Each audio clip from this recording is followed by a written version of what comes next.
जैसे मैं आपको एग्जांपल दे रहा हूँ कि इजराइल और फिलिस्तीन का वॉर हो रहा है, तो इजराइल फिलिस्तीन के वॉर में आप देखो पॉलिटिकल मैप का भी बहुत सिग्निफिकेंस है। बॉर्डर कहाँ से वेरी है, जैसे राफा बॉर्डर आपका किस तरफ है, सदर्न पार्ट में है आपके इजराइल के, या नॉर्दर्न पार्ट में है इजिप्ट के पास में, या फिलिस्तीन के पास में, या मेडिटेरियन सी के पास में है। तो फिजिकल भी आपको पढ़ना है बराबर और पॉलिटिकल मैप भी दोनों पढ़ना है साथ में रख करके। आजकल मैपिंग का बहुत यूज है, और मैपिंग में अगर आप वर्ल्ड मैप, तो ये बात हो गई। अगर आप देखो, अगर आप इंडिया स्पेसिफिक मैपिंग अगर आपने पढ़ी तो वहां भी दोनों चीज आती है, physical mapping, political mapping. Physical में अगर आप देखो मैपिंग में, तो आपको पूरा आपको हिमालय, आपको सबसे पहले क्या देखने को मिलेगा फिजिकल मैप में कि रिवर्स कौन सी कहाँ ओरिजिन हो रही है, हिमालय का स्ट्रक्चर क्या है, प्लेटूज कहाँ बने हुए हैं। पॉलिटिकल मैप में देखोगे तो आपको वेरियस स्टेट्स की बाउंड्रीज मिल जाएंगी। तो इस तरह से बच्चों को पढ़ना चाहिए in detail. They can understand with the map. So map is important in your geography and all parts of geography, whether it is a physical, whether it is a climatology, whether it is oceanography, everything is important. And also you have to give more importance to your Indian geography because it is where you're going to work as a civil servant. एक चीज ma'am यहाँ पे और भी है, geography में बच्चों को प्रीलिम्स के पर्सपेक्टिव में अगर देखो तो फिनोमिनास बहुत पढ़ने चाहिए। फिनोमिनास बहुत आते हैं क्वेश्चन, जैसे आपका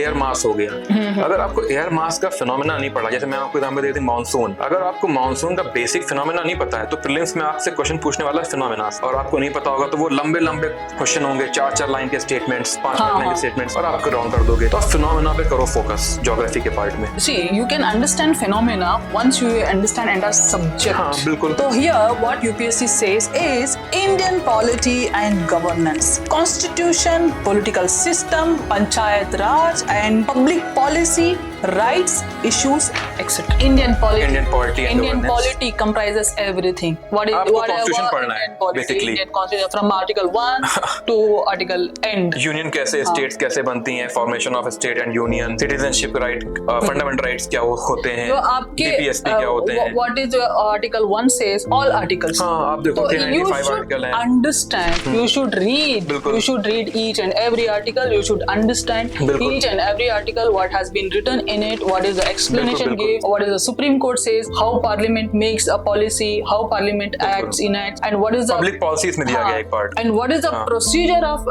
becoming each and every like committees, like entire political system, जो आपका legislature है, आपका executive है, आपका judiciary है, ये इनका system क्या है, procedure क्या है। और आपको ये यूनियन और स्टेट लेवल दोनों पे पढ़ना चाहिए। जैसे यूनियन आपका आता है पार्ट 5 में कॉन्स्टिट्यूशन के, स्टेट आपका पार्ट 6 में, तो आप दोनों को पैरेलली सामने रख के पढ़ो तो आपको ज्यादा अच्छे से समझ में आएगा। How to decide what will be there in Indian polity? You're going to see it in your main. Most of the time क्या करते हैं, जो यहाँ दिल्ली में especially because the tradition of civil services examination exists in Delhi, तो यहाँ की जो preparation में most of the coaching centers में how they decide what could be the syllabus in preliminary exam, because in preliminary exam UPSC decided in few words what will be your syllabus, Indian history, Indian polity, Indian geography करके UPSC ने कह दिया preliminary examination। अब coaching वाले इसको decide करेंगे कैसे कि क्या इम्पोर्टेंट है। तो अब see Indian polity, UPSC said this in preliminary examination, and how your coaching center, how your teacher or guide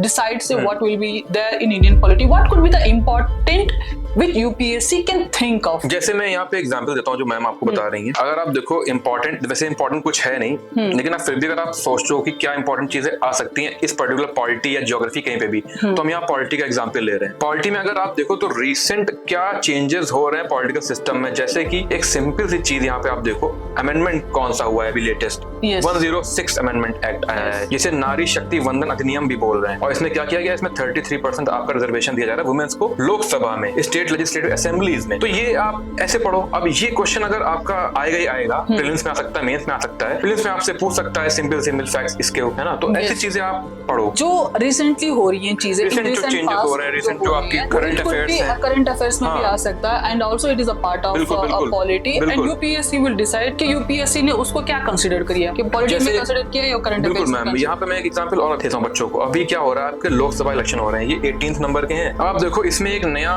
चीज लेके आए हैं, इलेक्शन कमीशन एक नई चीज लेके आई जिसे उन्होंने कहा है होम वोटिंग। और ये होम वोटिंग किसके लिए दी जा रही है, जो फिजिकली वीकर सेक्शन आपके या फिजिकली हैंडीकैप्ड पर्सन है, जिनकी who cannot reach to the who cannot reach to the booth, जिनकी 40% प्लस उनकी हैंडीकैप्ड है, वो हैंडीकैप्ड हैं। दूसरे जो आपके एल्डरली हैं, 85 जो उनकी एज हो चुकी है उससे ऊपर वाले, उनके लिए ये होम वोटिंग शुरू की गई है। तो कितनी सिंपल सी बात है, लेकिन ये नया चीज अभी ऐड हुई है, इलेक्शन कमीशन ने ये नया इनिशिएटिव लिया है इस 18th लोकसभा इलेक्शन में।